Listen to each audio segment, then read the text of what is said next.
Boa noite, galera! Estamos no ar, aqui em mais uma Segunda Epiatra do Grupo Equifal. Hoje, nós falando sobre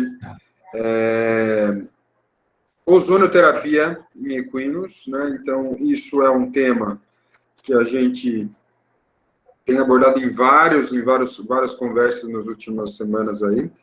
E a gente vai trazer uma representação aqui do que a gente falou lá na semana do CDP, lá na UFBA, com dois objetivos principais, né? Um aí, a gente discutiu um pouco mais com a nossa equipe interna do Grupo EQUI, a questão da ozonioterapia, dos tratamentos feitos, e também da padronização das técnicas. Eu acho isso muito importante, né? A gente muitas vezes viu fazer e até pela correria do dia a dia não consegue estar discutindo essas técnicas com mais qualidade. E a segunda, obviamente, é para trazer um pouco daquilo que a gente faz para as pessoas de fora. Então, entre nós aqui, hoje nós estamos com um grupo aqui. E o Breno é da onde, Breno? Você é de qual? Só para a gente falar ou pode escrever.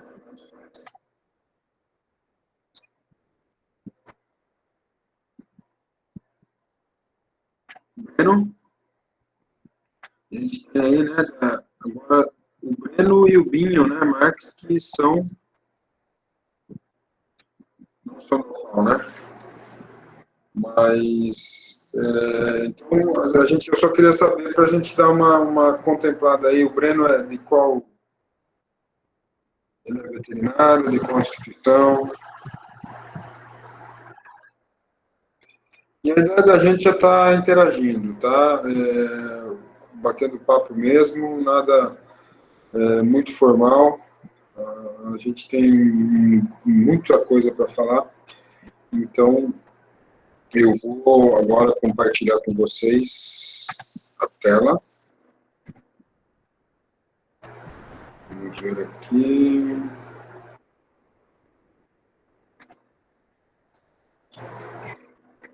Entrando aí a turma. Estão vendo a tela aí? Sim, professor. Muito bom, muito bom. Professor, deixa eu apresentar o senhor, Ligeirinho. Apresenta, você pode apresentar. Boa noite a todos, eu sou o Cláudio, sou bolsista do projeto Pro Carroceiro FAO, faço parte do grupo de pesquisa e extensão Grupo EQFAO. E hoje, dando continuidade à segunda pediátrica, teremos o nosso professor doutor Pierre Barnabé Escudo falando um pouco sobre ozonioterapia em equinos. O professor Pierre é graduado em Medicina Veterinária pela Universidade Federal do Paraná.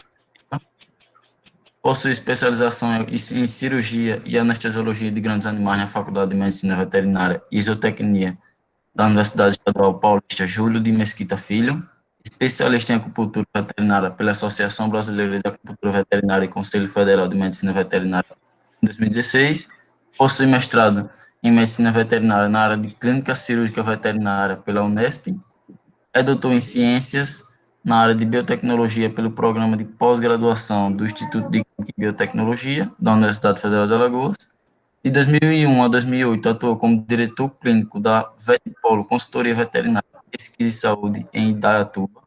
Atualmente é professor associado da Universidade Federal de Alagoas, onde é líder do grupo de pesquisa e extensão em Equides Grupo EQFAO.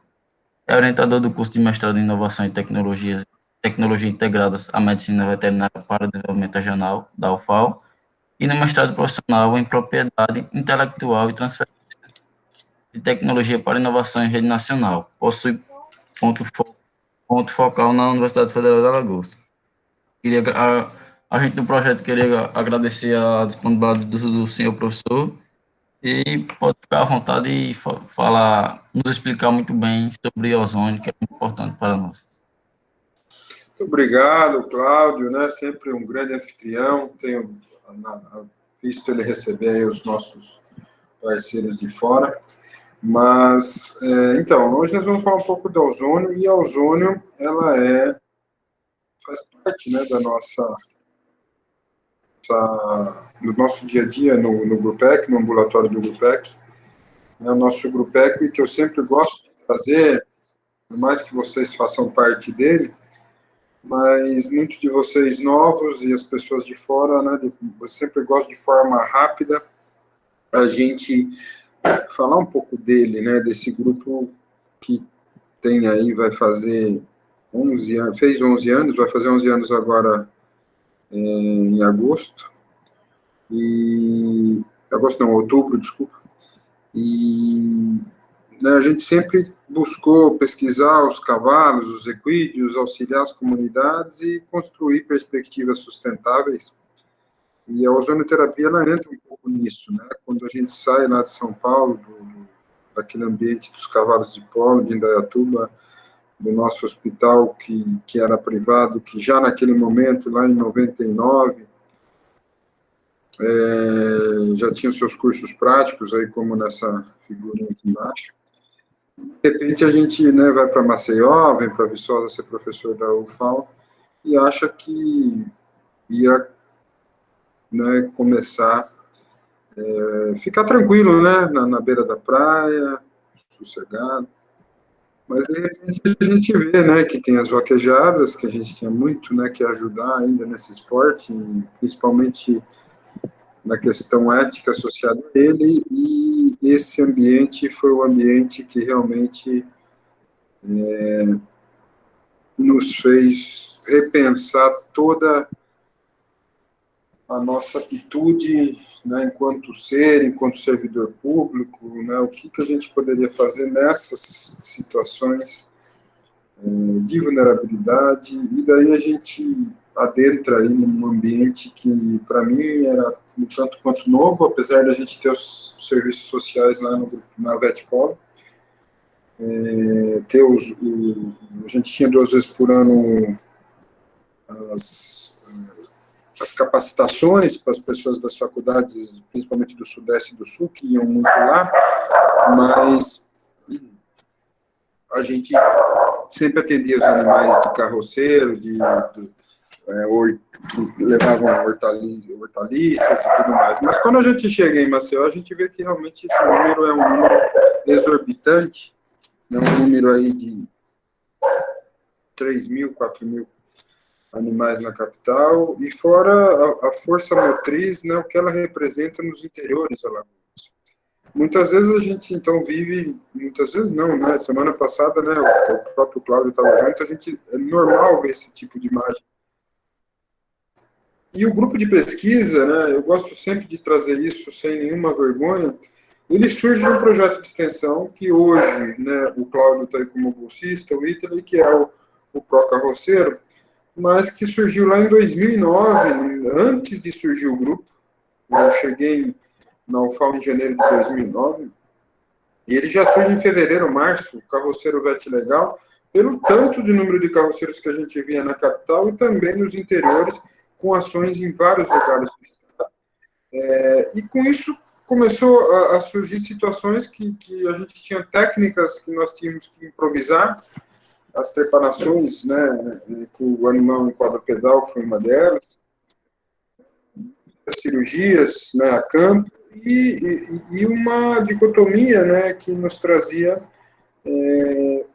a sustentabilidade social dessas pessoas e o bem-estar animal. Hoje, agora no fim da tarde, eu fui chamado por uma pré-candidata vereadora daqui de Maceió, né, para discutir, me trouxe projetos de lei e tudo, e eu fiquei muito feliz quando ela disse, olha, o trabalho de vocês é um trabalho que a gente tem que referenciar e não tem como a gente tirar os animais e fazer esse carroça de lata, tal, nesse momento da realidade alagoana. Então isso mostra, né, que a gente saiu, né, de dentro da academia, daquela torre de marfim, né, e, através da educação, conseguiu realmente trazer essa linha de intersecção, essa comunicação entre o social, o bem-estar animal, e fazendo com que, em 2012, a gente ganhou o Prêmio Santander Universidades Solidárias, né, trouxemos dinheiro para esses carroceiros, para a universidade, através do apoio da Fundep, lá em 2013 e 2014. E participamos de encontros, né, também no Encontro Brasil-Cuba no século XXI, trazendo soluções para os cavalos de Havana, né, lá de Cuba. E a gente começa, obviamente, lá em 2010, a gente já é capa da Revista Brasileira de Medicina Equina, falando Projeto Carroceria em Alagoas, empreendedorismo e inovação no ensino de medicina veterinária e potencial multidisciplinar. Há 10 anos atrás, lá na edição de julho e agosto, a gente falava do que a gente executa hoje, de forma ainda embrionária, mas que demorou, né, uma gestação de 10 anos aí, que é estar nas comunidades, estar nessa comunicação, e muitas vezes sendo criticada, né, pelos colegas, por dentro do próprio curso de medicina veterinária, mas que, sem dúvida nenhuma, mostra um trabalho duradouro, né, uma gestação de 10 anos, né, que pode ser chamado quase de dinossauro, nem de elefante, não é tanto, para mostrar como as coisas acontecem de uma maneira muito devagar, né, na academia, no meio federal. E se não fossem as parcerias, e aí eu trago a Ozônio Life, né, a gente não conseguiria ter feito metade das nossas pesquisas. Na verdade, da nossa extensão, que gera pesquisa e que gera ensino multidisciplinar. Então, nesse âmbito, né, a gente vai trabalhando com a ozônio em vários desses setores. Né. Aí esse trabalho ganhou o prêmio da BIVAC em 2018, como o melhor trabalho de vaquejada do Nordeste, um trabalho de vários professores do Nordeste, professora Clarissa da UFBA, professor Hélio, professora Helena da Rural do Pernambuco, o Dantas da UFV, o Zé Mário Girão, lá da Estadual do Ceará, né, a Sandra também da Rural de Pernambuco. Então mostra, né, um trabalho que vem sendo construído, obviamente, e que nós começamos, então, dentro desses cavalos carroceiros, dentro desses cavalos de esporte com menos condição financeira, a trabalhar com ozônio como uma forma de diminuir custos de tratamento, de ter subsídios para pesquisa e, principalmente, de ajudar a nossa. Esse também é outro trabalho que o ozônio esteve presente, né, que são os trabalhos dos jumentos lá na Bahia, né, que a gente foi, nossa equipe montou um laboratório no meio do nada, né, e ajudamos esses jumentos, junto com a equipe da doutora Chiara lá da UFBA e do professor Abraldo da UFBA. Aqui eu vou passar direto, mas aqui é só para vocês terem uma ideia da realidade, né, que era, né, desses jumentos, e já numa situação melhor do que nós encontramos inicialmente. O grupo de pesquisa surge, então, a partir dessas demandas sociais, a partir do cavalo enquanto gerador de renda para comunidades vulneráveis. Né? O grupo surge em outubro. Na verdade, ele surge em 2009, em outubro de 2009, mais precisamente o curso ele tem a sua fundação no Dia dos Animais de São Francisco, dia 4 de outubro. E está fazendo aniversário daqui a pouquinho, e com isso muitas coisas, muitas linhas de pesquisas foram surgindo, e essas linhas estão cadastradas lá no CNPq, desde linhas de afetos e terapias celulares, né, até anestesiologia e controle da dor, bem-estar animal, empreendedorismo, medicina de equídeos, medicinas alternativas complementares integrativas, isometria, nutrição, fisiologia do exercício. O fato é que a ozonioterapia ela entra em quase todas as linhas, né, dentro do que eu posso trabalhar. Obviamente que ela vai entrar nessas medicinas alternativas complementares integrativas, mas ela entra em quase todas as linhas. A gente usa para analgesia, a gente usa para bem-estar, a gente usa como uma situação de inovação tecnológica e empreendedorismo. A Amanda está aí assistindo, e ela está, inclusive agora, em Olho d'Água das Flores, na dissertação, né, ajudando a dissertação de mestrado no PIBIT dela, né, da BIRAIL, né, que vai trabalhar né, com ozônio em vacas leiteiras. Mas, enfim, a gente então tem todo esse trabalho e, obviamente, que nessas atividades ambulatoriais integrativas, quem sabe o ozônio ele está em quase todo dia na nossa rotina. Ele está, obviamente, a gente usa todo dia o ozônio, né? O oxigênio já fica pronto. E muitas vezes, né, eu costumo falar que esse O3, esse ozônio, ele nos ajuda a salvar vidas, né, de forma isolada ou associada a outras terapias, aí com a acupuntura, né, nos jumentos, nas comunidades.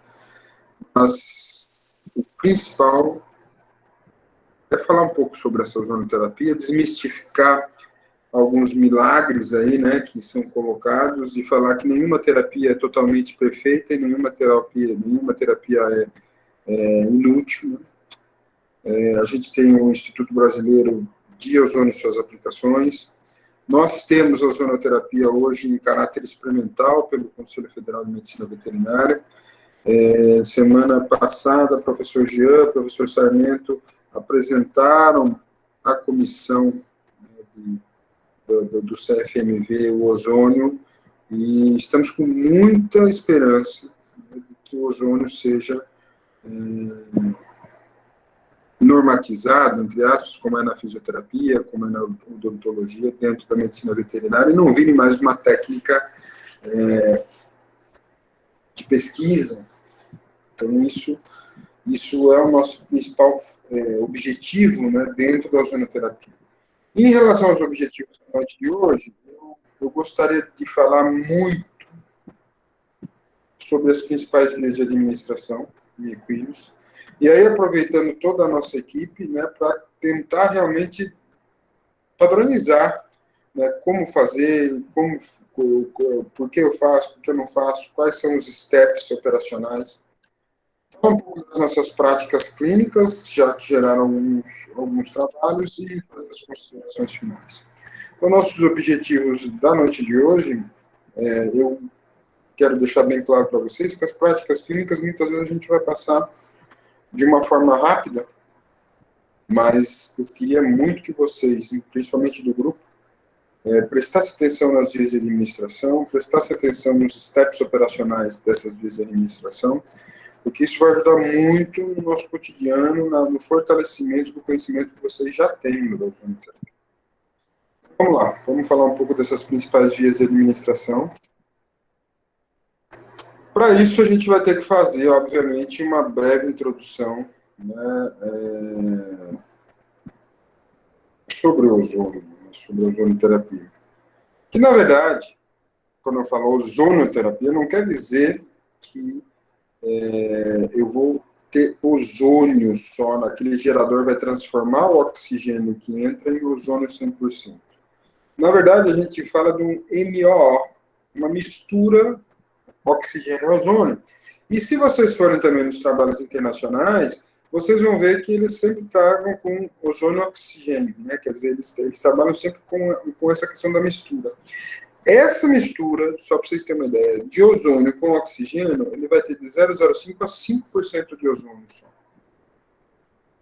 E, atualmente, ela é atribuída a tratar um amplo conjunto de enfermidades e muitas vezes até associada a alguns atos de charlatanismo, né, porque produzir coisas milagrosas, né, que não é possível.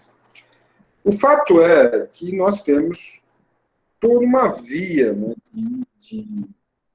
de absorção desse ozônio, né, e para mim utilizar esse ozônio, eu tenho que considerar, primeiro, a fisiopatologia da enfermidade.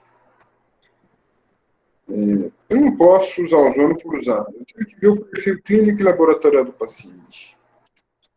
E eu tenho que trabalhar com doses que podem ser aplicadas de formas isoladas ou mistas. O que é isso? Eu posso usar mais de uma técnica de ozonoterapia. E é isso que a gente vai ver as vias de administração. Mas que essas doses elas não devem chegar a mais que 0,01 a 0,1 miligramas por quilo por dia de ozônio, para que eu não tenha um problema de intoxicação. E isso é regido por um comitê internacional, que é chamado Declaração de Madrid de Ozonoterapia, que foi agora, em 2020, reforçada, está em inglês ainda, nós não temos em espanhol e português, mas que mostram realmente, está na sua terceira edição, né, um comitê científico internacional do uso dessa ozonoterapia. Então, vamos lá, então, nós vamos pensar, eu tenho doses de 0,01 a 0,1 miligrama por quilo, que é de 10 a 100 microgramas por quilo. Vocês lembram que quando vocês vão lá no gerador, vocês têm lá, vocês vão ter o dosador, quanto vai soltar aqui, e vocês vão ter o fluxômetro do oxigênio. E quando vocês lerem aqui nessa bulazinha, vocês vão ter quantos microgramas por ml eu tenho do gás. Então, esse já, né, isso é, ou quantos microgramas por ml ou miligrama por litro. É o que você vai ter ali, que é a mesma coisa, né, em termos de unidades. Então, eu tenho doses, eu não estou fazendo a coisa no olhômetro, e sempre eu falo para vocês, nós vamos calcular doses, e daí é isso que a gente vai começar a falar agora. O livro de ozonoterapia da Zulite Zamora Rodrigues, que a gente teve a honra de conhecer ano passado, tive a honra de mediar a palestra dela no Brasil, no Congresso Internacional, e depois também participar de uma mesa redonda e dar palestra sobre equídeos, né, inclusive com ela na sala.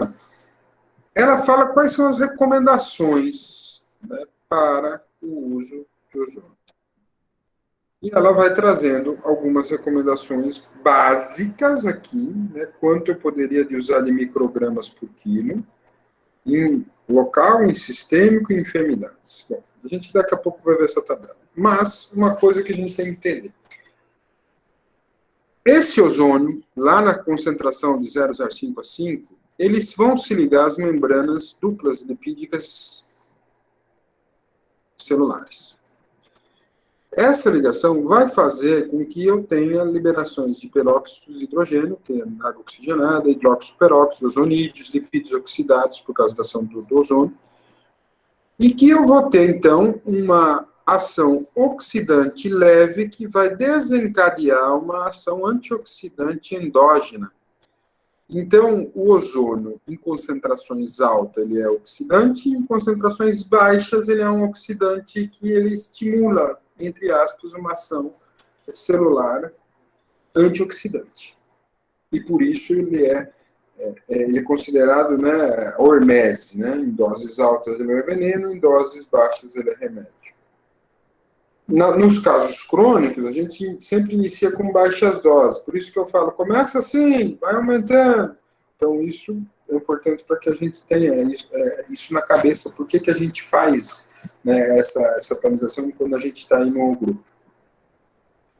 Se vocês forem analisar aqui, o que ela traz na tabela, ela fala a concentração de oxigênio. Eu preciso de 70 a 100 microgramas por quilo numa ferida local para feridas infectadas graves. Por quê? Olha lá, 70 a 100 microgramas, eu vou ter uma ação oxidante para matar a bactéria. 40 a 70 microgramas por quilo local para escaras, úlceras ou fissuras. Daí eu já não estou pensando mais numa ação antioxidante de bactéria, mas sim numa ação, entre aspas, né, iniciando nessa ação celular para que eu diminua a apoptose, então, quer dizer, para ter já um sentido de regeneração tecidual. Então, naquela dose mais alta, eu penso, né, como uma ação, né, entre aspas, esterilizante, ou uma ação antimicrobiana, antifúngica do ozônio. Nas doses mais baixas, nessas bases médias, eu já estou pensando mais num padrão de regeneração. E eu posso usar de forma sistêmica nas doses de 10 a 40 microgramas por quilo, na autohemoterapia maior, na intrarretal, na intramuscular, e aí eu tenho uma variedade de enfermidades sistêmicas que eu posso utilizar, né, para esses animais. Então, lá no livro da Zulite, a gente vê que ela traz algumas formas, né, de utilização, algumas formas da utilização da ozonoterapia. Eu posso utilizar em forma local, tópico, numa ferida, o cupping, que vocês conhecem, que é o copinho, o bagging, que é fazer aquela, no membro, né, fazer o saquinho e deixar lá o ar. Posso usar intravaginal, posso usar uretral, intraarticular e intralesional. Então, essas são utilizações locais. E eu posso usar utilizações sistêmicas. E daí sim, eu tenho uma atividade não tópica, não local, mas sim através da autohemoterapia maior, da autohemoterapia intermediária, da autohemoterapia menor, da insuflação retal, da ação intramuscular, intravenosa e intraperitoneal. Então aqui eu estou falando, essas são as formas que a gente vai trabalhar dentro do nosso dia a dia, né, nos cavalos. Hoje, no Gutec, a gente já trabalha com a maioria dessas técnicas. Acho que a única assim, que a gente trabalha menos é intraarticular, mas já fizemos também. E precisamos fazer mais, se for analisar, né? Mas, assim, o resto das técnicas, intraperitoneal também não vai usar em cavalo, mas a gente usa, por exemplo, em gatos. Já teve alguns estudos com gatos. Mas, enfim, vamos falar um pouquinho de cada técnica, para que a gente fixe principalmente os steps operacionais de como eu faço cada técnica. Então, o nosso principal objetivo na noite de hoje, né, é isso, trazer para vocês como eu posso trabalhar dentro desses processos de sistêmicos ou tópicos, né, na ozonoterapia. E volto a dizer, né, nosso foco hoje é que vocês, principalmente do operacional do grupo, comecem a dominar mais esses steps operacionais sobre essas técnicas. Para que eu uso a autohemoterapia maior? Então, eu tenho algumas indicações. Medicina interna em geral, né, enfermidades infecciosas em geral, performance, recuperação de enfermidades diversas e distúrbios metabólicos. Então, eu posso usar a autohemoterapia maior para essas situações. Qual que é o problema da autoterapia maior? Não é um problema, mas ela tem um custo operacional maior, porque eu vou precisar ter bolsas de sangue. Eu vou ter que coletar o sangue do próprio paciente em uma bolsa, depois eu vou inserir o O3 dentro dessa bolsa, e depois eu vou reintroduzir o sangue ozonizado para o próprio paciente. Ficou claro isso? Então, isso é uma autohemoterapia maior. Quais são os steps operacionais, né? Quais são os passos operacionais para a gente realizar isso? Então, vamos lá. Eu vou inserir o catéter no meu paciente. Era bom eu utilizar também o adaptador PRN, que é aquele de borracha. Eu vou acoplar a bolsa e retirar o sangue venoso. Depois eu vou adicionar o A3 da máquina e acoplar o tipo de transfusão no catéter e retransfundir. Como eu faço isso? 300 ml de sangue. Coloco, faço toda a mistura, né, do anticoagulante, do citrato. Coloco 300 ml de sangue e depois eu vou jogar 200 ml de ozônio na concentração de 40 a 60 microgramas por ml. Então, né, se eu vou fazer 200 ml de ozônio, na concentração de 40 a 60 microgramas por ml, o que eu vou ter que fazer? Eu, às vezes, até coloco um pouco mais, deixo a bolsa dar uma estufadinha, mas, enfim, eu vou colocar esses 200 ml, eu vou fazer o meu gerador chegar de 40 a 60 microgramas por ml na hora de jogar o ozônio dentro, e vou calcular quanto no fluxômetro está saindo. Por exemplo, se eu tiver um quarto de litro por minuto, é 250 ml por minuto. Então, vai ficar lá 1 minuto entrando gás, um pouco menos de 1 minuto. Então, eu vou fazer o cálculo de quanto tempo vai ficar entrando ozônio nessa bolsa a partir dos ml que eu vou infundir de 40 a 60 microgramas por ml. Então, não tá, aqueles tempos que a gente calcula, e vocês vão ver isso também na insuflação retal, Não é um tempo operacional, mas é um tempo que tem que estar associado ao volume por quilo que eu vou, ou ao miligrama por quilo, micrograma por quilo que eu vou querer fazer nesse animal. Então tem a ver com dose, não tem a ver com tempo. O tempo está associado à dose. Então isso tem que estar claro para vocês, que muitas vezes eu vejo vocês preocupados com o tempo. 3 minutos, pô. Esses dias vocês jogaram 3 minutos no cachorro. Quase que estoura o reto do cachorro. 3 minutos é porque você está calculando quantos ml por quilo eu vou querer na intrarretal. Então eu tenho que saber, né, não é uns minutos, né, não é fazer as coisas de uma maneira mecânica, mas sim a gente ter essa noção. Então essa é a autohemoterapia maior. Tá? Então, coleto 300 ml de sangue, 200 de ozônio, de acordo com o meu fluxômetro, para dar esses 40 a 60 microgramas por ml. Então vamos lá, o fluxômetro está 250. Então a gente vai ver isso e vai. Se é 250, então quer dizer 250 ml por minuto, eu preciso de 200, eu vou ter que fazer a conta, uma regra de 3. Tá? Então é dessa forma que a gente vai trabalhar. Autohemoterapia intermediária, eu vou puxar o O3 na seringa, e vou coletar o sangue venoso depois. Por que nesse caso eu não jogo o sangue antes? Porque vira uma sujeira no aparelho. Então a gente vai primeiro coletar o O3 e depois coletar o sangue venoso. E depois eu vou reintroduzir esse sangue por via intravenosa.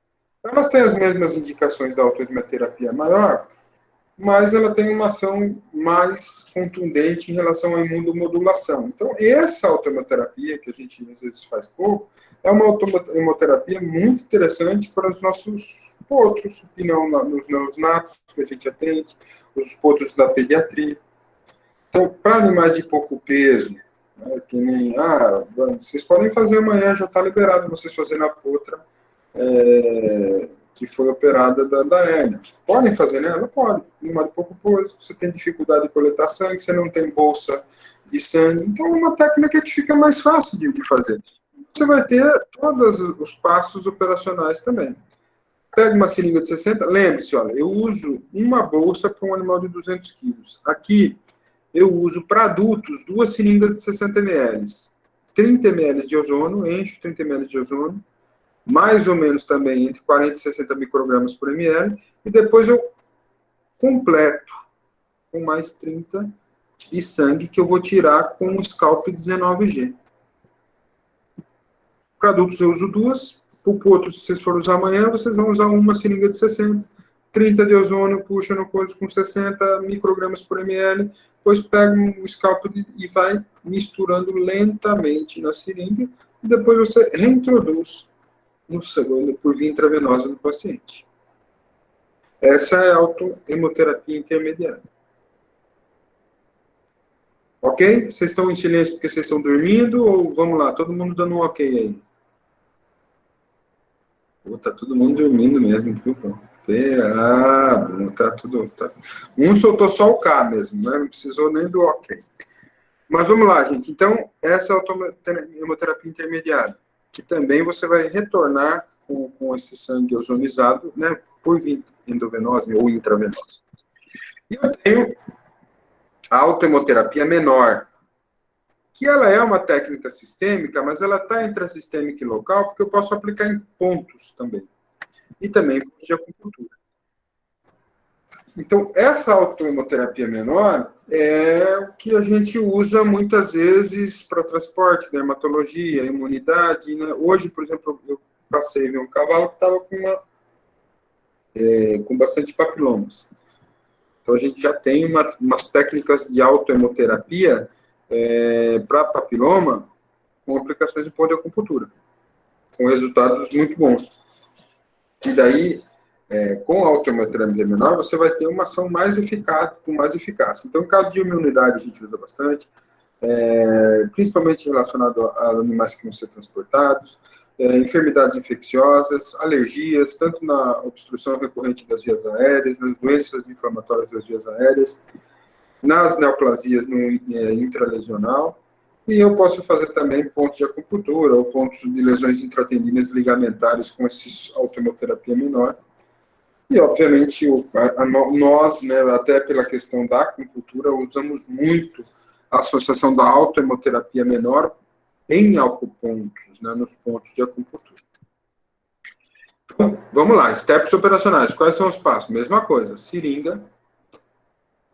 Faço a mesma coisa da autohemoterapia intermediária, mas não vou devolver no sangue. Eu vou fazer a seringa, tiro lá 30 ml entre 40 e 60, depois completo com 30 ml. Eu vou ter 30 ml de sangue ozonizado e vou aplicar 5, 10 ml em cada ponto, no muscular, na linha da... Esse é um tratamento muito legal também para as dores de longuíssimo dorsal, né, do músculo, né, por aquelas lombalgias. Então, essa é a autohemoterapia menor. Então, minha gente, falamos das 3 autohemoterapias sistêmicas, eficazes, né, e só para vocês terem uma ideia, né, a gente tem, por exemplo,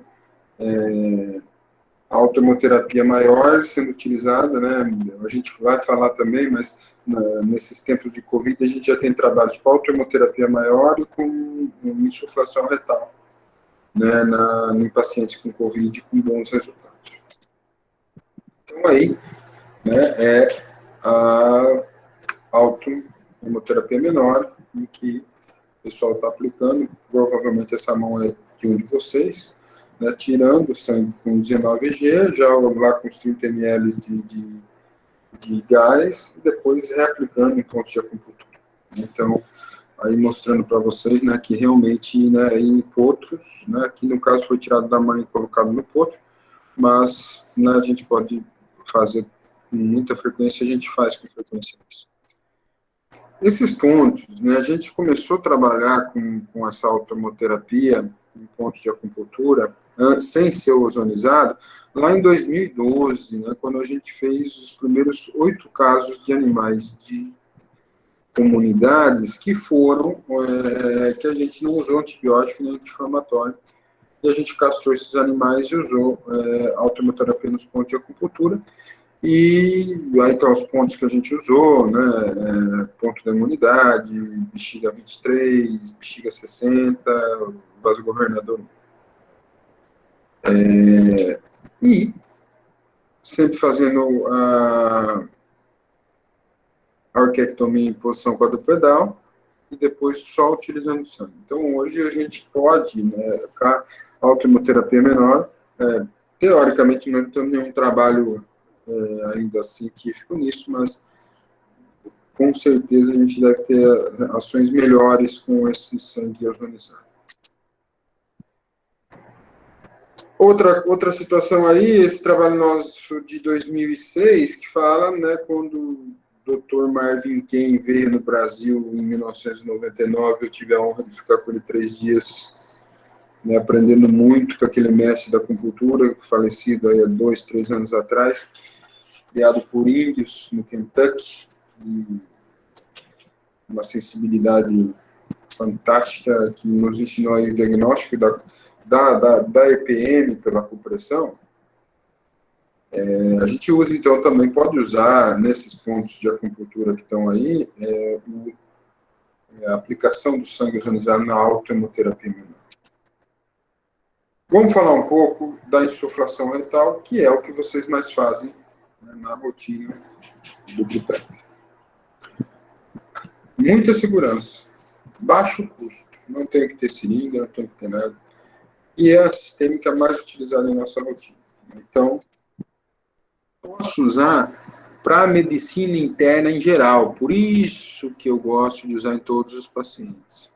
Enfermidades infecciosas, distúrbios metabólicos, dor no pós-cirúrgico, animação imunomoduladora, detoxificante, na ajuda na melhora de performance, na diarreia, na cólica. Então, a gente usa, né, ela é uma técnica de medicina interna, e por isso que eu gosto de todos os pacientes fazerem insuflação retal. Bom, vamos lá.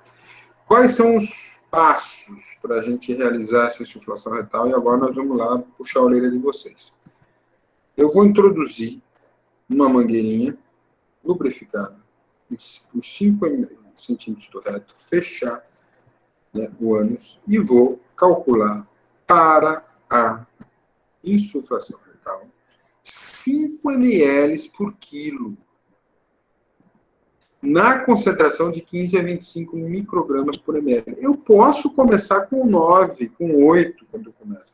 Mas a aplicação, sim, essas indicações são internacionais até do Protocolo de Madrid, de 15 a 25 microgramas por ml. Qual que é o fluxômetro? Aí vem o fluxômetro. Se eu tenho um cavalo de 500 quilos, 5 vezes 500, dá quanto? 2.500 ml. 2 litros e meio. Se o meu fluxômetro vai estar no meio litro por minuto, serão 2 litros e meio, 5 minutos. Se ele vai estar em 1 litro por minuto, será 2 minutos e meio. Depende do fluxo que você está jogando no reto. Então, a gente gosta de jogar nesse meio litro por minuto, e daí é 5. Então, o animal pesa latão, vai ficar meio por minuto, 5 minutos, para chegar no 2,5. E não 3 minutos. Não é essa a lógica. A lógica é eu chegar no 5, eu preciso de 5 ml por quilo. Então, se é 5 ml por quilo por via retal, para 500 quilos vai ser 2.500 ml, que é 2 litros e meio. Se eu estou com meio litro por minuto, que daí eu vou fazer a cálculo lá qual que vai ser o meu dosador, para chegar no 15 a 25 microgramas por ml, vai ser 5 minutos. Há preferência de esvaziar o reto? O que a gente pode fazer? Agora, ficar palpando é um pouco invasivo. Então, às vezes, a gente pode começar com um pouquinho de oxigênio só para estimular ele a fazer cocô, ele faz o cocô e depois eu coloco. Ou, se ele fizer cocô no meio da terapia, né, a gente pode começar de novo, diminuir a dose. Mas o fato é que é uma técnica de autossegurança, de baixo custo, e que a gente usa, né, diariamente na nossa rotina. Os protocolos da medicina, eles são esses protocolos que a gente tem feito agora. Eu faço 5 dias in, 2 dias out. Né? 5 dias, uma vez por dia, intraretal, 2 dias, e depois eu volto mais 5 dias, paro 2 dias, volto mais 5 dias, paro 2 dias. A gente voltou hoje para o rodado isso, né? Que é o cavalo que está internado. Então, esse é os passos operacionais para a gente fazer a insuflação retal. Então, tá aí, né? Você joga a mangueirinha, calcula e tudo. Bom, esse é um trabalho de 2018 que mostra que o ozônio é um profármaco, né? Como a gente disse no começo da conversa, ele tem propriedades oxidantes que produz efeitos biológicos com uma resposta em dose bifásica, hormese. Ele pode ser oxidante se eu tiver em altas doses, ou ele vai fazer uma reversão, né, do estresse oxidativo crônico no nível celular, quando você tem terapias com baixas doses. Esse trabalho é interessante que mostrou essa deficiência de imunoglobulina A, ela é comum em pacientes, e você já tem um tratamento base, que é um tratamento com essa trans, usou 20 pessoas, né, que tomaram essa, que na verdade são crianças, né, 20 que tomaram essa trans e 20 que tomaram o ozônio intrarretal por insuflação. Vejam que interessante. Inicialmente, a pessoa tinha 8,2 de IgG, nós estamos falando de uma deficiência de imunoglobulina A, tá, em humanos. Mas isso me chama a atenção na IgG que eu preciso para os meus pontos. Então, vamos lá. Eu tinha 8,2 de um mês nesse esquema de terapia 5 in, 2 out. Olha quanto foi o meu IgG, 12. No tratamento convencional, após um mês, de 9,2 a 9,1, não houve diferença. IgA 0,07 foi para 0,12. Olha a diferença. Aqui foi de 0,08 para 0,09, tratamento convencional. E IgM de 1,2 para 1,9, 1,5 para 1,6. Vejam, então, a efetividade. E aí eu estou fazendo uma transposição, obviamente, para a veterinária, mas a gente precisa de IgG, né? Nesses neonatos, a gente precisa de IgG em muitos animais que estão imunodeprimidos, né, para inclusive as atividades infecciosas. Então, por isso, né, Nós não temos ainda, não dá tempo de fazer pesquisa de tudo, mas isso poderia ser um TCC de qualquer um de vocês, da gente ver qual é o nível, né, fazendo esse mês de 5 em 2 out, da gente ver o que acontece com a IgG, IgA e IgM dos pacientes calados. E aí viu que ela é uma terapia viável, segura, né, e pouco onerosa. Esse trabalho me chamou muita atenção lá em 2018, e sem dúvida esse trabalho foi um grande incentivador para que a partir de 2018 todos os nossos pacientes do Grupo ECRI fossem submetidos à insuflação retal. Então esse foi um trabalho que realmente me estimulou, né, a fazer insuflação retal em todos os nossos pacientes. Também eu posso fazer em solução cristalóides, fazer o soro ozonizado. Ele vai ter as mesmas indicações da quimioterapia. Tá? Mas, em animais sob vulnerabilidade, eles podem ser mais interessantes, porque eu não tenho como pôr a bolsa. Vamos lá. Professor, o senhor manda a gente ozonizar soro fisiológico. Sim, mas normalmente soro fisiológico ou até a água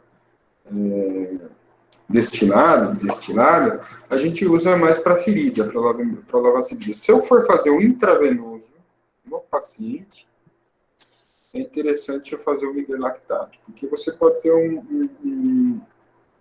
uma reação do ozônio com o cloro, né? Você vai ter um aspecto aí de hipercloremia e até de algumas degenerações clorosas aí que não valem a pena a gente passar o risco, principalmente em cães, pequenos animais e potros. Então, o ideal seria o hiperlactato quando eu for fazer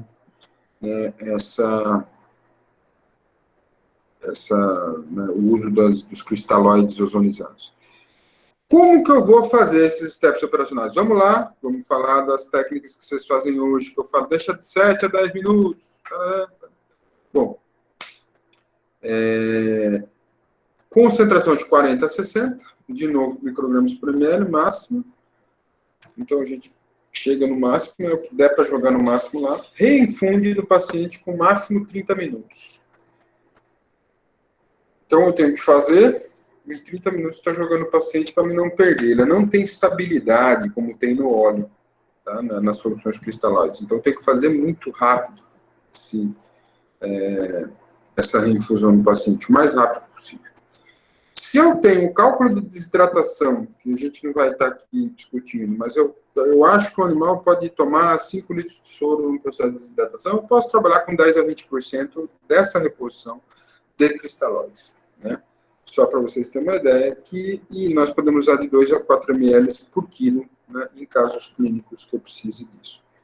Então, essa é o step operacional. Agora a gente vai ver por que é de 7 a 10 minutos.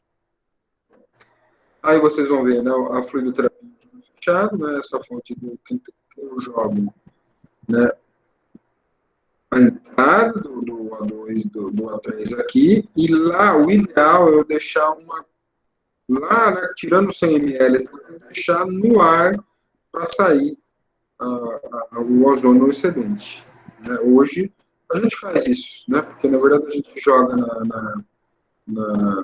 ou você faz ao contrário. Se a gente for trabalhar ao contrário, você trabalha para chegar no líquido para jogar o ozônio e deixa sair daqui em cima. Às vezes a gente erra na hora de fazer, então é bom você estar ligado. Né?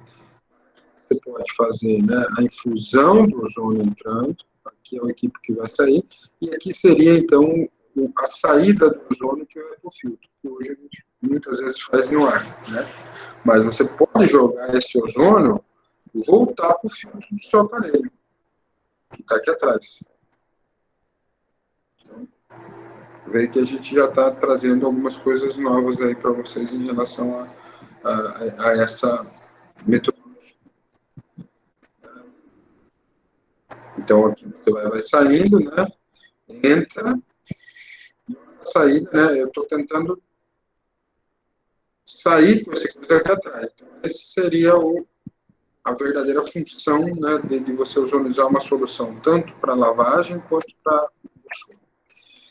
Interessante, esse trabalho do Ioldi e colaboradores de 2019, ele tentou fazer o tempo de borburamento por minuto,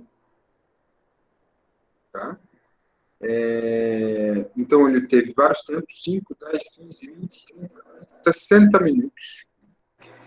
E ele viu a concentração, né, da saída quanto saía, né, do nosso gerador. Então, 2,5 microgramas por ml, sim, isso você faz o cálculo lá no gerador. Então, isso é o que está entrando dentro do soro. E depois de quantos minutos teria, né, o aumento e a estabilização? Se eu for trabalhar com todos esses tempos, ver que entrou 30 microgramas, né, isso é muito importante, olha os 10 minutos aqui. 30, mais ou menos eu vou ter a solução, depois ele calculou quanto de ozônio tinha na solução. Eu vou ter 2,4 microgramas por ml. Eu joguei 30 microgramas por ml no soro, após 10 minutos esse soro vai estar com 2,4 microgramas por ml. De 15, 2,75, depois de 20, então não vale a pena. 10 minutos é um momento ideal para a gente deixar esse soro. Então a gente fala de 7 a 10, mas nesse trabalho do Ioldi, a gente vê que, em colaboradores, que o ideal seria a gente deixar esse soro 10 minutos. Porque eu tenho o melhor custo-benefício de concentração, né? E normalmente, né, se a gente for pegar né, a medida da concentração em água, mas serve para soro também. Olha que interessante. Valor de concentração média do ozônio, 10 minutos de borbulhamento, que é o que a gente viu que é o melhor, eu tenho 2 miligramas por litro. Se eu for para a água, eu vou ter 1/4, 0,56 miligramas por litro. Então, eu divido por 4,500. E aqui eu também vou dividir mais ou menos por 4,500.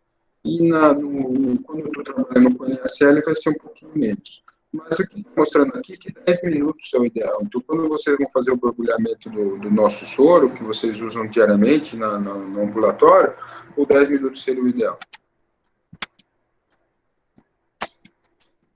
Daí eu estou trazendo quanto eu estaria de soro, né, se eu usasse 50 miligramas por litro, 50 miligramas por litro, 50 microgramas por ml, quanto eu teria no soro dessas soluções. Né, fazendo, né, na verdade, extrapolando, né, do estudo. Outra coisa importante são as doses preconizadas internacionalmente pelo protocolo de Madrid, que é de 0,01 a 0,1 miligramas por quilo. Tá? Então, eu vou ter que, olha que interessante, num cavalo de 400 quilos, eu posso ter 40 miligramas total. Tá? Se eu colocar 0,1 miligrama por quilo vezes 400, vai dar 40 miligramas. Por que eu estou falando isso? Tá? Se eu tenho nessa solução nigrolactato aqui 13, eu posso usar 4 litros. Com segurança. Mais ou menos aqueles 10 a 20% da dose de uma reposição hidroeletrolítica. No potro de 50 quilos, 5 miligramas. Opa, eu vou ter que usar nem meio litro. Então, isso é para vocês verem que vocês têm uma dose por quilo. E a gente não vai extrapolar, não é viajar e nem fazer um achismo dentro desse processo. Então, isso é importante. Bom, intramuscular, só para a gente ir terminando já essa parte das aplicações, e depois entrar propriamente dito nos casos clínicos, que eu falei que ia falar mais, abordar mais rapidamente. Nossa ideia principal hoje era realmente vocês aproveitar esses passos, esses steps operacionais e fixar, principalmente os alunos do grupo que usam o ozônio diariamente. Mas eu posso fazer intramuscular ou com a mistura oxigênio-ozônio, que é o MO puro, gás, ou eu posso usar nos cristalóides, que daí eu vou ter isso aqui. Então, eu posso aplicar soluções ozonizadas ou um gás puro. Então, eu posso usar para as mesmas indicações intrarretal e autoimune menor. Rotina usamos muito para lombalgias, então quem já viu usar bicho que tem dor na coluna, eu gosto de usar gás puro, eu acredito, não, mas lombalgia. E qual que são os steps operacionais? Sem problema, seringa de 20 ml no gerador, concentrações de 10 a 20 microgramas por litro, começando com 10 e 5 a 10 ml por ponto no músculo ou na região paravertebral, onde eu vou fazer essas aplicações no longuíssimo e dorsal. Tá? Então, essas são as intramusculares, ou eu vou fazer os cristalóides ozonizados. Eu, sinceramente, prefiro, quando vou trabalhar com lombalgia, prefiro trabalhar com gás. Aí estou aplicando o gás em ponto de acupuntura, né, na muscular, no tríceps, ponto da tireoide, que a gente utiliza muito na nossa rotina. Usando gás em vários pontos de acupuntura também, né, para que eu possa usar aí nessas técnicas. Toda a região paravertebral que a gente utiliza para essas aplicações de gás. Intraperitoneal, a gente usa muito para gatos, usa muito para ratos, mas começa a se surgir um estudo, né, para equinos, porque, na verdade, a gente tem para gatos com carcinoma, 5 dias de intraperitoneal, parece que zero os carcinomas, né? E a gente teve já alguns testes lá na nossa rotina com um gato, que realmente melhorou 80% com os 5 dias de intraperitoneal. Mas a gente tem que pensar nesse intraperitoneal também, dentro da medicina equina, como uma alternativa nos pós-cirúrgicos de cólica. E também de indicações de lavagem peritoneal, nesses pós-cirúrgicos que eu preciso lavar o peritônio, que eu entro pela fossa paralombar e vou drenando aquele líquido ali pela região da linha média. Como que eu faço todos esses passos? Eu preparo a solução ozonizada ou a água deionizada, da mesma forma que eu falei para vocês em 10 minutos, e eu lavo o peritônio. Normalmente a gente lava o peritônio com 10, 12 litros e deixa fluir, e daí o último litro eu deixo com o O3 dentro do peritônio. E deixo lá agindo como uma ação antioxidante, como uma ação bactericida. Então, realmente, é um potencial, né? Um potencial de estudo, de uma dissertação. Ano passado, retrasado, já o tempo passa rápido, a gente publicou esse trabalho da avaliação anatopatológica das complicações da peritonite fecal em equinos tratado com lavagem peritoneal, juntamente com o Tiago, que é nosso fantástico e brilhante ex-aluno e grande parceiro, e com a professora Renata, né, lá da USP. Mas o que é interessante, Renata também foi nosso estagiário, que hoje é professor doutor lá, se não me engano, lá, também no interior de São Paulo. Mas o que foi provado nesse trabalho foi que quanto maior as repetições de lavagens peritoneais, menor o grau de aderências abdominais e reduz o quadro toxímico sistêmicos. Principalmente naqueles casos não tão graves de ruptura retal. Então, isso mostra que essas lavagens peritoneais, elas têm sido preconizadas, né, inclusive pelo nosso grupo de pesquisa, que a gente tem operado muito pouca cólica, né, ou quase não operado, mas poderia, então, ser utilizado, ou deve ser utilizado, essas lavagens repetitivas, que elas já são provadas que elas diminuem o quadro toxêmico, diminuem o risco de aderência, que é uma das complicações ao longo prazo das celiotomias.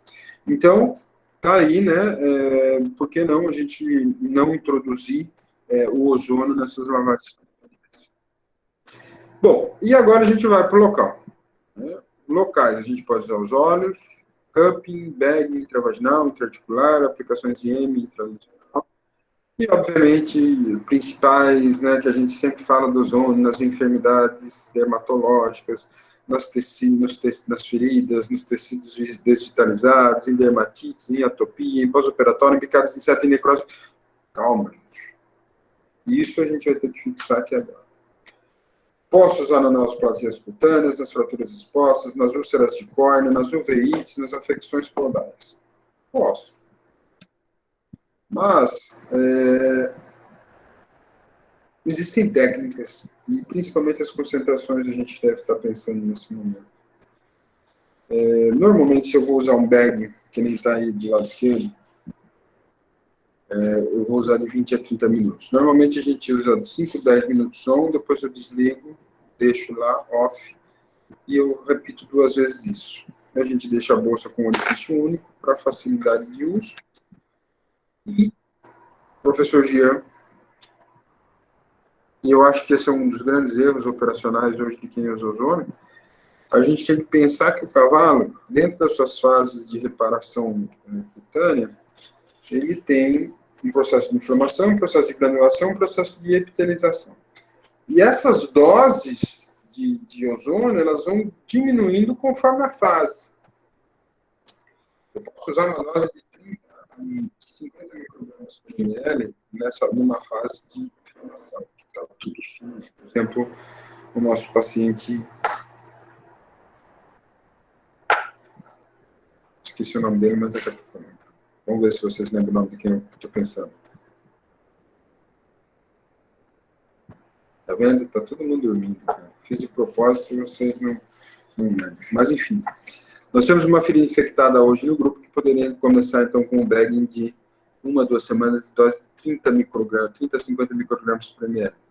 Numa segunda fase, né, na granulação, eu já vou diminuir para 20 a 30. Depois, lá da 4ª, da 5ª semana, eu estou na epitelização. Se eu manter lá em cima, a ferida vai ficar seca e não vai fechar. E daí, eu tenho que diminuir para 15 a 20 microgramas por ml. E isso vai fazer para mim evitar queloide, para mim evitar fibrose e tudo mais. Então, isso é muito importante, a gente diminuindo, olha que interessante, diminuir a dose. Aí, né, mais um bag. Aí as nossas fraturas expostas, né, os pôneis, o Julinho, que quebrou aí, dessa fratura ele ficou bom, na verdade a amputação dele foi porque quando ele quebrou o rádio. O capim. Então eu vou ter, né, o copinho e vou jogar uma aplicação de 5 a 10 minutos única. O que a gente faz? Nas neoplasias e infecções eu jogo uma dose forte, 30 a 50 microgramas por ml. Na reparação de córnea, no máximo 20 microgramas por ml. Então, que é o que eu estou jogando aí no olho desse cavalo. Então, a gente tem que estar sabendo esse cupping, qual é a diferença. Intravaginal e intrarretal, lembrando que intrarretal, ela entra como sistêmica, muitas vezes acha que é local, mas não é. E a intravaginal, ela não tem a mesma absorção que a retal, mas nos casos de lacerações a gente usa os dois, né? Só para colocar. E a intraarticular, que a gente não tem muita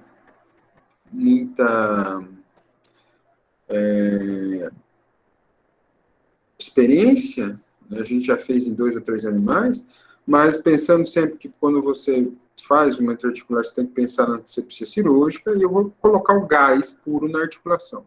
Ou até lavar, se eu precisar numa artrite séptica, lavar essa articulação com soro fisiológico ozonizado. Então, esse trabalho muito bom da PLOS-ONE, trabalho lá da professora Raquel da USP, traz trabalho também recente, se eu não me engano, de 2018, ela mostra que se eu jogar 15 ml de ozônio medicinal na concentração de 20 e 40 microgramas a 3 vezes por semana, né, eu tenho um efeito principalmente nessa dose de 20, um efeito condroprotetor, né, nessas articulações. Então, esse trabalho vale a pena vocês. Isso estamos falando de articulações de cavalos rígidos, né, mas a gente poderia fazer algumas. Agora mesmo eu estou com um paciente que está com uma síndrome feia interfalântica distal, que a gente vai fazer nesse paciente. Esse foi um caso de uma artrite, uma bonite bem séria, muita dor, que a gente fez o gás. E realmente a impressão que deu foi uma impressão de. Esse cavalo voltou correndo vaquejado, tudo uma impressão de que ajudou muito, né? Nós fizemos 3 aplicações, acho que vocês não estavam aí os de hoje, mas assim, um dos únicos casos que a gente usou. Eu não, às vezes não dá tempo da gente catalogar tudo, mas a gente fez em 2 ou 3 casos já em tradição. Bom, gente, eu não vou me estender muito, eu sei que a nossa conversa sempre tem 1 hora, mas aqui é só, a gente teria mais 1 hora falando de práticas clínicas sem problema algum, né? Mostrando muitas coisas, muitos papers, né, que poderiam nos falar, né, sobre essa questão das aplicações da zonoterapia em equinos, que vai desde laminite crônica, dor lombar, mastite, inativação do vírus da encefalomielite, reparação cutânea, paralisia do nervo facial, ação antifúngica. Então, vocês veem que esse trabalho traz muitas aplicações, esse trabalho de 2016, para equipes, né? Obviamente que na nossa rotina a gente tem algumas coisas, né, que a gente já faz de maneira de rotina mesmo, né, maneira cotidiana, afecções dermatológicas, lesões oftalmológicas, neoplasias, enfermidades reprodutivas, aplicações no aparelho locomotor e lombalgias, enfermidades infecciosas e bacterianas, imunomodulação, medicina esportiva e prevenção de doenças. Então, essas são as principais linhas de aplicações clínicas hoje na nossa rotina. E creio, meus amigos, que a gente, são 8h11, a gente vai poderia falar muito mais para vocês, essa questão de processos, de problemas, né, muitas imagens de feridas, muitas questões oftalmológicas. Mas quem sabe a gente fala isso numa outra hora, numa outra segunda piatra, falando um pouco mais dos casos, né, se a gente poderia várias publicações que a gente tem. Eu acho que é por aí que eu tinha para falar hoje para vocês, né? A gente vai ter esse caso aqui também que vai ser relatado aí pelo Adriano, vai estar para ser publicado. Então, nós temos aí muitas coisas que a gente poderia bater para falar, mas entender as nossas principais aplicações. E a autoquimioterapia, né, quando a gente vai falar de capacidade, ela melhorou muito a capacidade do cavalo de corrida, né, e pode ser uma das indicações aí, né, em cavalos de corrida, a autoquimioterapia maior, para melhorar o condicionamento. O Acordo de Paris, ele proíbe a readministração de sangue em cavalo de corrida, sem aplicação de ozônio vai ser limitado em termos de FEI, mas e o ozônio também não está sendo autorizado nas provas da FEI. Mas na nossa realidade de vaquejada, com certeza a gente pode utilizar. Aí também, né, em gatos, uretral, cereal arnal, né, a gente usa também, né, só para lembrar, na intravesical, na aplicação intravesical. E, obviamente, né, que a gente tem que pensar que hoje a gente está aqui, ó, uma pirâmide no nível de evidência científica. A gente está fazendo um pouco de pesquisa animal, faz as nossas opiniões, faz os nossos relatos, série de casos. Então, nós estamos no meio da pirâmide, mas para a gente ir crescendo e ter uma revisão sistemática, a gente precisa que a ozonoterapia ela seja feita com mais fidelidade dentro de metodologias científicas, para que a gente vá fortalecendo ela e não transformando nessa ciência alternativa, que eu acho totalmente errado de falar da ozônio, mas sim de ser integrativa.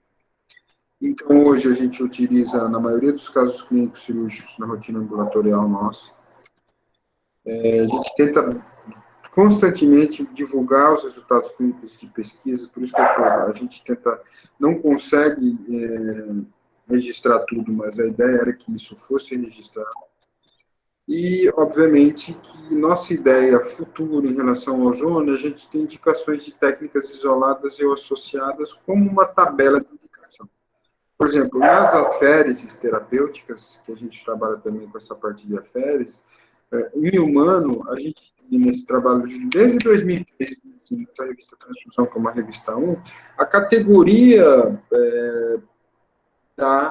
por exemplo, eu vou ter uma categoria 1, a FERES, e ela funciona em 100% dos casos. Então, a ideia da ozonoterapia é a gente chegar nisso. Né? Isso é uma proposição que a gente vem trabalhando internamente dentro da associação, que é tentar criar categorias para falar, essa categoria é standard, ela vai melhorar 100%. Na categoria 2 vai melhorar de 50% a 60%. Na categoria 3 não é muito indicado, na categoria 4 não vai dar certo. Até para que a gente não crie charlatanismo em relação às técnicas. Isso vai demorar ainda para acontecer, mas é o que a gente vem trabalhando para que consigamos ter daqui a alguns anos. Vou deixar aberto para vocês, se vocês não fizerem nenhuma pergunta até agora no chat, vou abrir para vocês, lembrando que a ozônio não pode ser utilizada inalada, porque ele é tóxico. A vitamina C é o que eu tenho que ter no ambulatório para tomar, por isso que eu tenho vitamina C lá sempre tem na minha gaveta lá, se vocês ficarem intoxicados, pode tomar lá a vitamina C. E, obviamente, em casos clínicos com anemia, trombocitopenia, alguns animais com hipoproteinemia, a gente tem que tomar um certo cuidado com o ozônio, principalmente em doses mais fortes, né? Também na hiperparatiroidismo. Então, são as contraindicações da lei. Bom, minha gente, eu acredito que é isso que eu tinha que falar para vocês nessa noite, bater um papo rápido, né, quebrar essa segunda piatra, e fico à disposição de vocês aí para bater um papo conosco agora. Professor, entrando o Adriano, tem uma pergunta e uma questão aqui. O senhor olha aí, o que é que eu leio? Peraí, deixa eu só parar a apresentação aqui, depois já... Certo. Ok. Deixa eu ver. Tá. Primeiramente, parabéns para essa, quais são os fatores limitantes? Bom, fatores limitantes da prática da ozonoterapia a campo, na verdade, a gente teria que ter o exame laboratorial em relação a essas, principalmente as anemias abaixo de 20, hematócrito abaixo de 20 e trombocitopenia. Eu considero trombocitopenia abaixo de 100 mil. Então, essas seriam algumas alternativas. Em animal prenhe, tomar cuidado com as técnicas sistêmicas com doses fortes, doses mais pesadas, 30, 40, 50 microgramas. Mas, assim, a gente vem quebrando, Adriano, essas técnicas aí, porque a gente tem trabalhado muito nas comunidades com animais anêmicos e tem dado resultado. Até no Congresso Internacional eu falei isso, que eu acho que a gente vai quebrar esse paradigma. O problema é que muitas vezes a gente nem tem os hematócritos desses animais. Vamos lá, e como calcular o custo das sessões para que se possa ser repassado aos clientes devido a grande parte ainda não conhecer ou acreditar na prática dessa terapêutica? Eu acho que essa é uma precificação, um desafio. É um desafio porque a técnica em si é muito barata. É um grande desafio a gente precificar. Assim, o que a gente tem visto, né, das pessoas que estão trabalhando com ozônio, principalmente pequenas, está cobrando tratamento, sabe? Não está cobrando aplicação. Eu sugiro um tratamento, por exemplo, de 8 ou 10 sessões, e isso também é importante, porque senão você tem um tratamento bom que depois o cara para e não consegue. Então, assim, para a pediatria é difícil. Primeiro, você vai ter que calcular quanto de viagem vai. Então, para nós, enquanto grupo, eu prefiro ainda cobrar nas diárias do cavalo internado.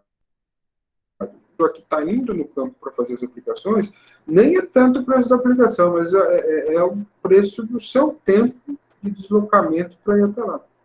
Então, isso faz com que isso seja um desafio nos cuidados de ozônio. Então, em pequenos animais, o pessoal cobra... O que está acontecendo? A pessoa cobra 100, 200 cada sessão. Né? O que a gente tem feito assim, no campo, a gente faz pouco atendimento em si, mas normalmente cobra-se de 250 a 300 cada aplicação, né, e tenta fechar um pacote aí, dependendo da coisa, de 6, 7 aplicações. Difícil, não é fácil, principalmente na nossa realidade. Mas o problema do ozônio não é o custo do ozônio, né? O problema do ozônio é que se você vai ter que ir para o lugar lá, e isso vai fazer com que você, né, tem o seu deslocamento, gasolina não está barato e tudo mais. Então, isso a gente tem que saber precificar. Então, oxigênio não é. A sua máquina em si, você vai gastar 10 mil reais, 9 mil reais uma vez só. No oxigênio, você vai gastar 50 reais cada 15 dias. Então, você tem que. Isso não é um custo operacional alto, mas a gente tem que valorizar a técnica, né? Porque senão a gente também. E outro grande problema que a gente vê, e aí vem também, não sei se a Amanda está aí ainda, mas, por exemplo, nós estamos com uma mastite. Imagina se vai dar resultado na mastite das vacas, e o cara vê que ele aplica um gás lá, daí a gente tem que ver até onde essa técnica ela não vai ficar banalizada. Porque, na verdade, a técnica do ozônio, ela é de 1902, as primeiras citações. E o que mais chama atenção é que chegou na década de 60, foi travado pela indústria farmacêutica. Por quê? Porque ela é muito barata. E daí, então, quer dizer, então isso... E essa banalização das indústrias farmacêuticas, elas acompanham ainda até hoje. Então, e tem outro problema, né? A gente começa a vender as técnicas, eu tenho sempre falado isso muito com o Jean, pessoal do Bioéticos, que é, a gente vende técnicas milagrosas. Não é isso, a gente tem que ser muito aberto, as técnicas não são milagrosas. Eu acho a ozônio nos nossos pós-operatórios, nos nossos internamentos, um coadjuvante fantástico, mas não é milagroso. Ele pode, tem técnica, e por isso que fazer um protocolo de tratamentos standard, de categoria 1, 2, 3 e 4, se faz necessário a médio e longo prazo, para que a gente até não crie essa falsa história de que o ozônio é milagroso. E na vaquejada está começando a acontecer isso, né? Nós estamos agora com tendas de ozonoterapia nas provas de vaquejada para melhorar a performance. Precisamos melhorar, né, e ver realmente como está sendo feito isso, né, como que o cara está calculando, que o cara calcula por tempo, que tempo é esse, quantos microgramas por quilo. Então, quer dizer, a gente precisa deixar a coisa mais profissional para até classificar de uma melhor forma.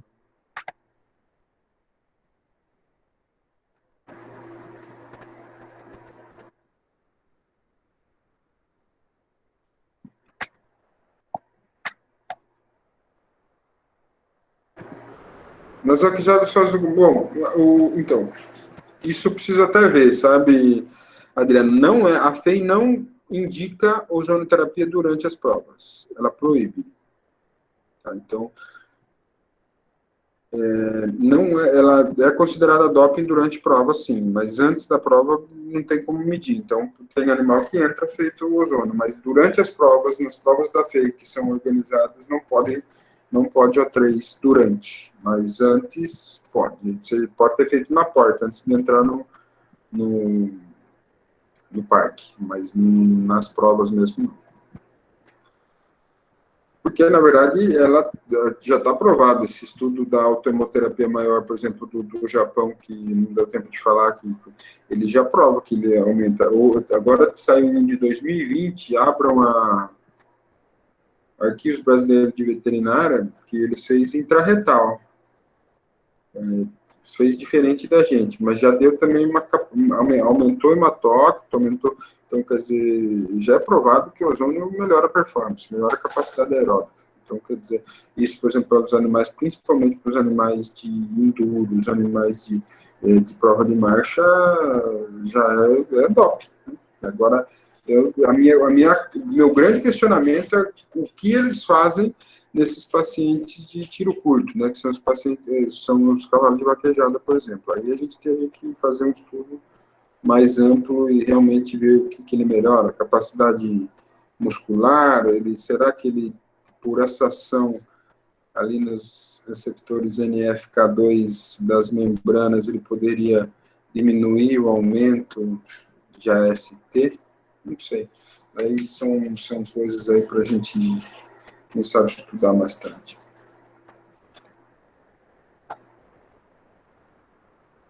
E aí, tudo bem?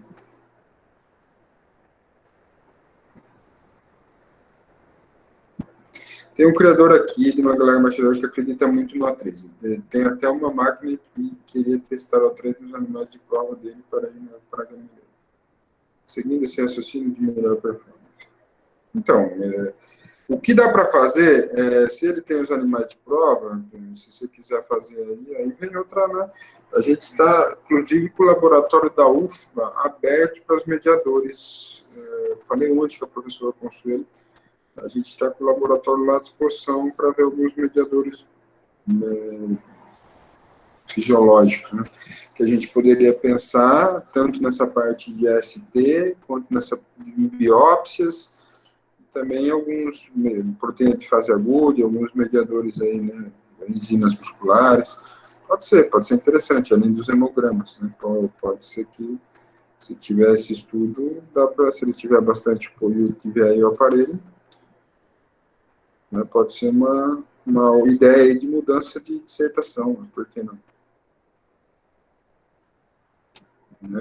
Eu acho que é isso, cara, a gente tem que facilitar e se a gente provar que melhora, o cara tem, mas ele não faz a técnica.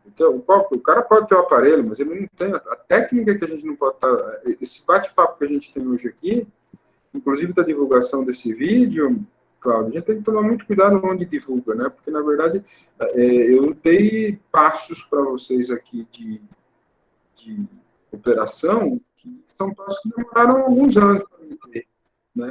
Para os resultados acontecerem, que às vezes a gente não faz isso direito nem no grupo. Mas se a gente criar esse padrão de qualidade em cima de dose, é diferente, né? O cara pode ter a máquina que for, mas ele vai continuar... A maioria dos veterinários faz as coisas muito no volume, no fluxômetro, e não é assim, né? É dose, pô. É igual outro fármaco.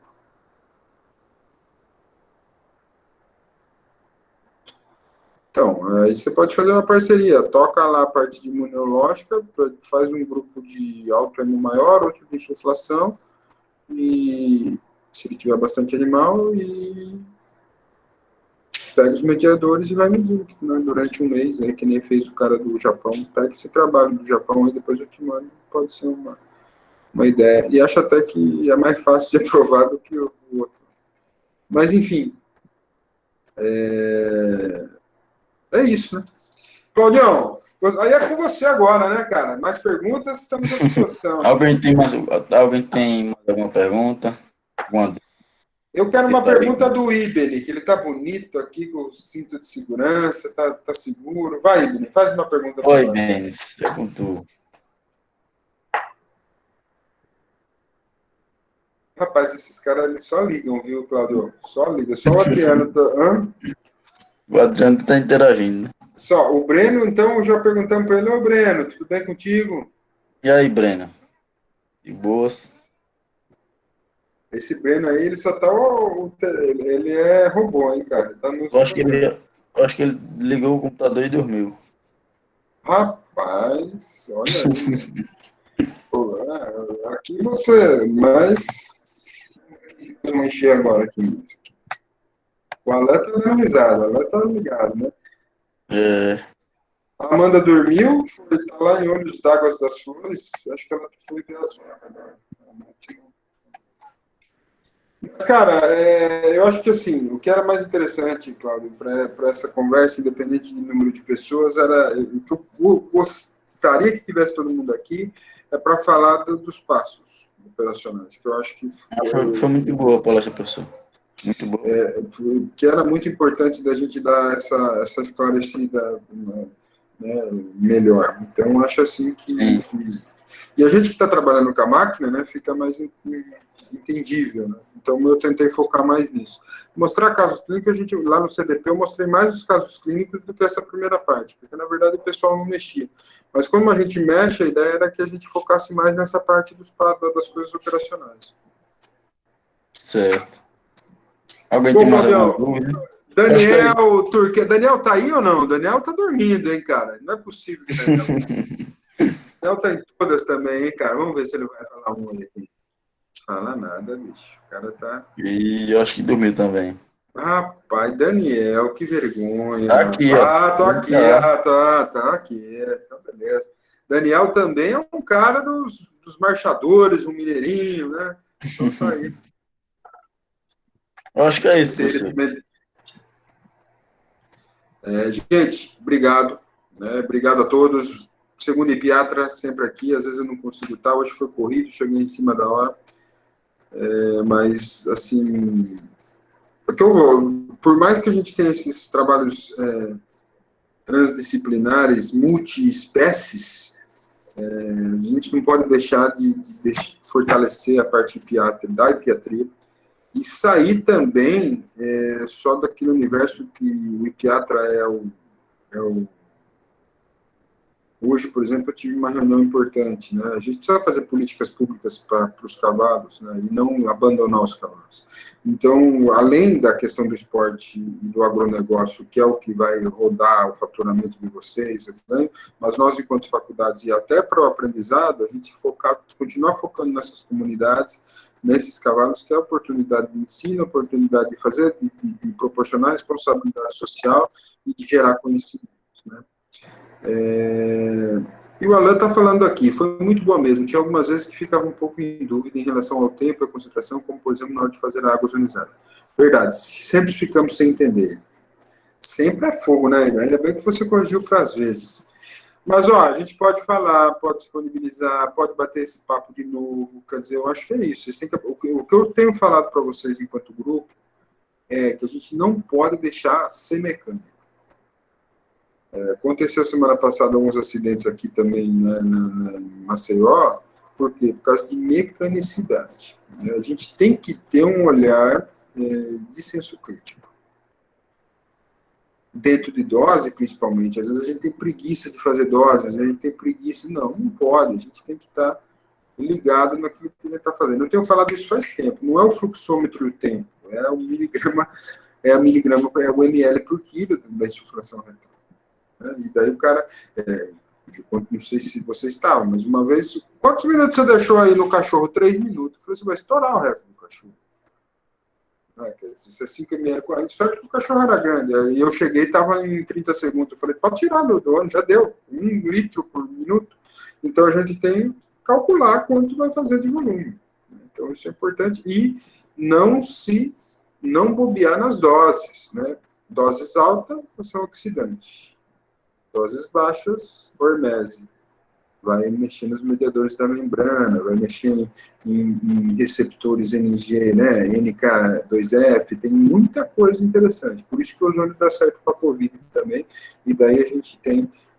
eu sou a prova viva disso. Eu fiz soro ozonizado na minha veia, e eu estava com 25% a 50% do pulmão alterado. O meu médico me mandou 2 vezes para o hospital, minha saturação abaixou muito pouco, e daí ele falou, eu não estou entendendo por que você está com essa saturação com o pulmão desse jeito, e com as enzimas que não estão legal. Eu falei, porque eu tenho certeza que foi soro ozonizado, que eu tomava à noite na veia.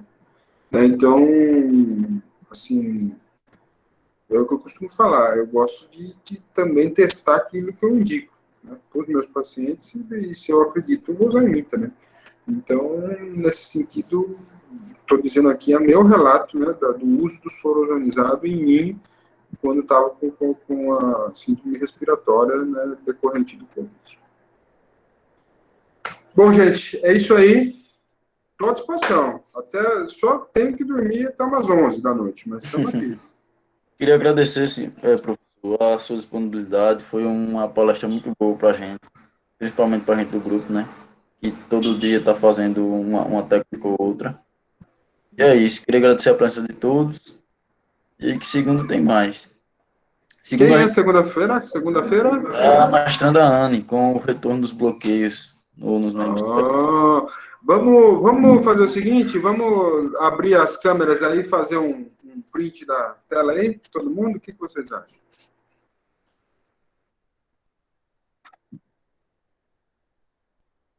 Não? Poxa.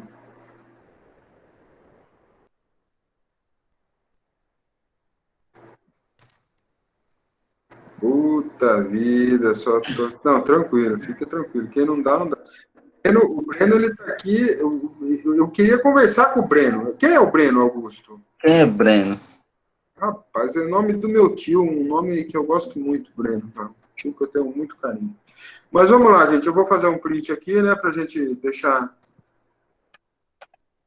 pronto. Já mandaram o grupo. Gente, obrigado, viu? Obrigado por tudo. Obrigado, professor. Boa noite. Boa noite. Fiquem com Deus. Boa noite a todos. A semana só está começando. É isso aí. Até mais, obrigado. Segunda mais.